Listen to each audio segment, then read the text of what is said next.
And you know, the question you asked was, who in your life motivates you or have motivated you? And I think I hope that everybody who said there's somebody that motivated them included themselves. Because very often I find that motivation comes from deep within yourself. Because I've also had negative motivators in my life. I've had a teacher who beat me one day because I didn't get the pass mark and my hand was so swollen.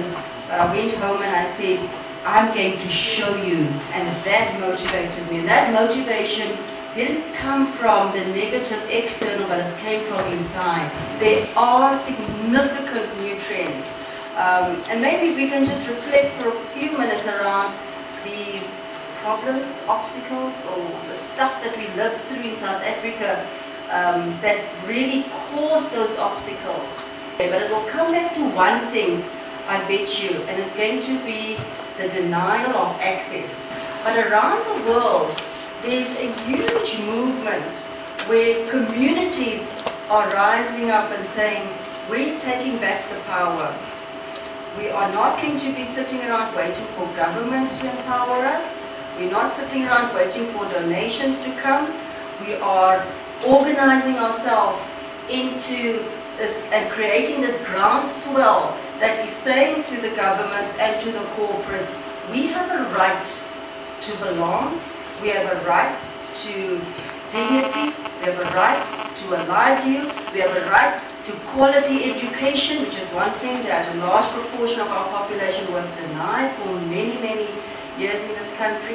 And I think for me that is pleasing, and that is what we're building on.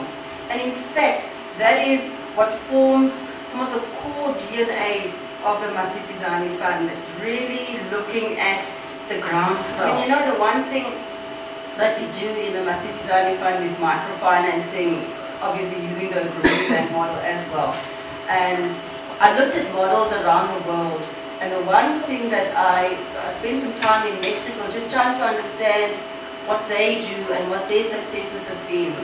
And the interesting thing is that, look, they are light years ahead of us, and so is India and Bangladesh and a few other countries. And the big reason for that is that in Mexico there was a huge push from government. In fact, those microfinancing organizations come and barter for government funding in the same way that our banks here have to barter for the Reserve Bank's money. They put up their barter and they get awarded the money to go into the rural communities and to do microfinancing. And that is why when you look at what they've achieved, I mean, they've got millions of women and children and communities that have come through the ranks and are making a decent living today. But I do believe that if within South Africa we can unify at this level, government will sit up and listen. A vehicle that Old Mutual has been instrumental in creating, from the free shares that policyholders were awarded in '99. So between Old Mutual shareholders and National Treasury, a decision was made to take some of that money and plow it back into socio-economic development and transformation in the country. But be that as it may, we started off with a fund of about 400 million. And the fund is now about 700 million strong. And the objective of that fund is to focus on the sector of the communities that have previously been excluded from economic participation. Because what we want to do is to try and build a bridge between the first and the second economy, so that we're in essence able to support the businesses owned by people that the banks won't give a second look to. What there is a shortage of is willing and able bodies like Johan, like the people in this room, and a means for us to connect with the resources that are available so that we can achieve the great things that we are able to achieve. We provide financing for small businesses, well, micro and small businesses. This is a new trend, by the way, impact investing. You know, we started off with the CSI, then it was socially responsible investments. Now the new buzzword is impact investing, and I've been invited to a world conference in New York on impact investing. But the interesting thing is, At this conference, we had a spectrum of people, and the debate was around should large, and of course corporates, should corporates and pension funds, because you know we've got 3 trillion rand sitting in pension funds, and should they be investing in economic upliftment in the country? And the answer was quite simply, yes, of course. The issue is how. You know, how do they, because we have all these rules and regulations and self-interest and greed and, you know, a whole lot of other things that act as deterrents, as blockages to the resources flowing to where they are most needed. Pension fund monies invested in financing businesses owned by the poorest of the poor in this country. And I was so elated because it is trend-setting.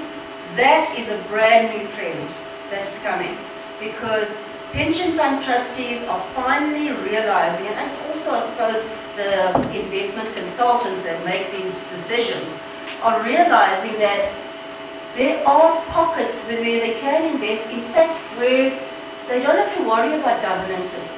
They don't have to worry about people paying back, because the repayment rate amongst the microfinanciers, or the bad debt rate, is like below 1%. I mean, for Small Enterprise Foundation, it's been at about 0.3% over the last 17 years of their existence. They've cumulatively disbursed more than 1.2 billion into the hands of the poorest of the poor. Their clients have saved more than 20 million. And these are people that live below half the poverty line, not just right below the poverty line, below half of the poverty line.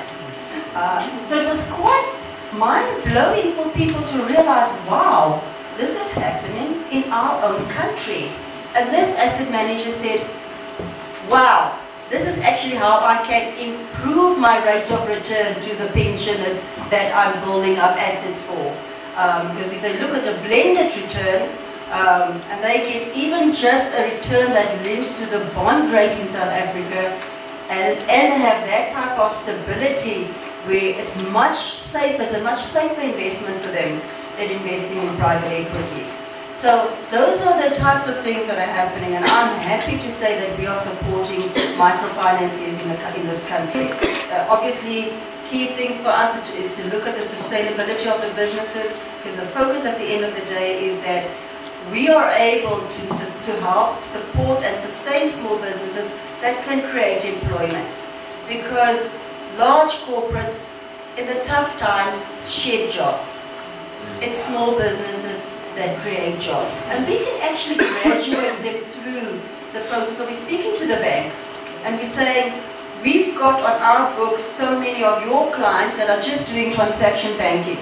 And we'd like to take them from the micro client to the small business client to a fully bankable client. Because that is progress. That's what we're about. And the way that we try and do that is not just by financing the businesses, but by capacitating them. And we have just opened our shopfront window, shopfront in Cape Town, where we are able to exhibit our products. Old Mutual's got 55,000 employees around the world, by the way. So that's a very rich market. Obviously what we can't do is sell them, but we can connect you with people that are interested in your products.